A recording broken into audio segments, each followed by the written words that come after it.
So welcome back to week 2. We are on part number 6, which is our final lecture for this week, and we're going to begin our conversation today by talking about the definition of poverty. So Molly Orshansky was an American economist and statistician who in the years 1963 through 1964 developed what was known as the Orshansky poverty thresholds, which are used in the United States as a measure of the income that a household must not exceed in order to be counted as poor. So Molly Orshansky worked for the Social Security Administration, and as I said, she set the federal poverty limit, which is based on the cost of food times 3. The current poverty rate is $24,000, $250 for a family of 4.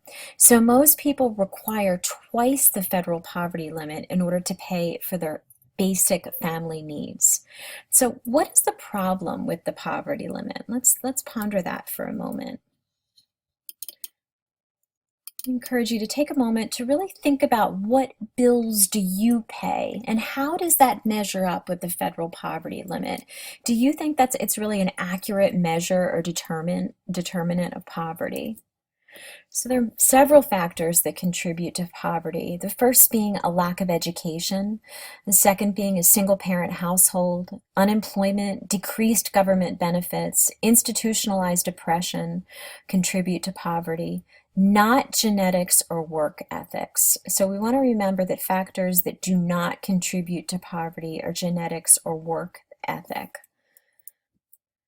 So this right here is a slide from the year 2011. It gives us a really nice graphic pictorial of children that live in poverty, in a very sad state here in the United States, that about 55% of children are above the low income threshold.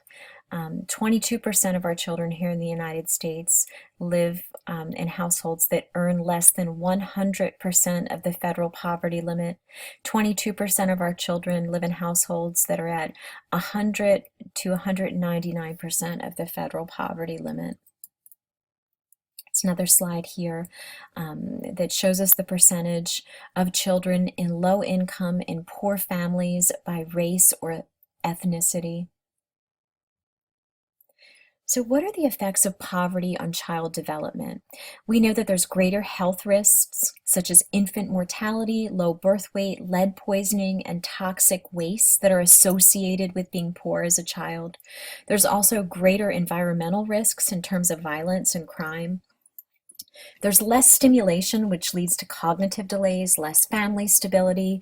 There's a higher neuroendocrine arousal, and this is another example of this is premature puberty, which tends to be higher among poorer children. The effects of economic hardship on parenting are catastrophic, right? Very challenging to be a poor parent here in the United States. So we're looking at no money or a lack of money equals stress, equals depression, equals irritability, parenting problems, and in turn equals really stressed out children. So we can see here how economic disadvantage really plays a role or impacts Belsky's parenting theory. So what is the influence of socioeconomic status on parenting? Research tells us that parents of high socioeconomic status tend to be more child-centered, have a higher involvement in their children's lives. There's more verbal interactions, more positive communications to children, and less anger. So children or parents of lower socioeconomic status tend to be more parent-centered, have less involvement with children, really expect children to obey. There's fewer verbal interactions, more negative comments to children, and a greater use of physical punishment among parents of lower socioeconomic status. So the influence of higher socioeconomic status on child development is verbal interaction is important to child success. Child achievement is strongly associated with a mother's level of education, and this information was gleaned using research methods.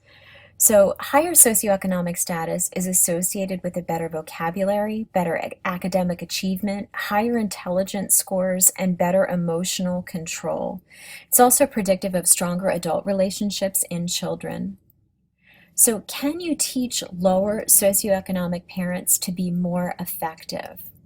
And this is something where there's ongoing research in the form of parenting training. So, parenting training is something that tells us that working class parents tend to mimic the middle class, providing more structure, reading more with children. And the results of this parent training is that children tend to do better in school as well as on cognitive tests, and parent stress level is reduced. So I thank you for joining us this week 2. I look forward to seeing you in week number 3. And please reach out to me either by email or on our class discussion board if you have any questions. Remember that I want you to be successful in the class, and I am here to help you. So I hope you have a great week, and I look forward to interacting with you in week number 3.